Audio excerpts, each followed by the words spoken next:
2024 Sankranti audience ముందు భారీ లెవెల్లో రిలీజ్ అయిన చిన్న సినిమా హనుమాన్.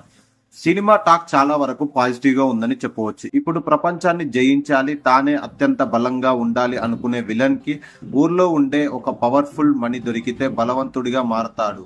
ఈ ఇద్దరి మధ్య గొడవలు జరుగుతున్న టైంలో మానవాల్ని కాపాడటానికి ఏకంగా హనుమంతుడే రంగంలోకి దిగితే ఎలా ఉంటుంది అన్న కాన్సెప్ట్ తో వచ్చినదే హనుమాన్ మూవీ.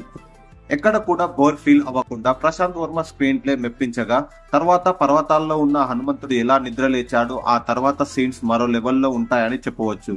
అన్ని సీన్స్ ఒక ఎత్తు అయితే సినిమా ఎండ్ లో మరో ఎత్తు అనే చెప్పాలి. మొత్తం మీద సినిమాలో ఆ సీన్స్ వేరే లెవెల్లో ఉంటాయని చెప్పవచ్చు. రెగ్యులర్ షోస్ లో ముఖ్యంగా హిందీలో మంచి పాజిటివ్ టాక్ సొంతం చేసుకుంది. ఇక బాక్సాఫీస్ దగ్గర సంక్రాంతి పోటీలో సాలిడ్ కలెక్షన్స్ అందుకునే అవకాశం ఉంది.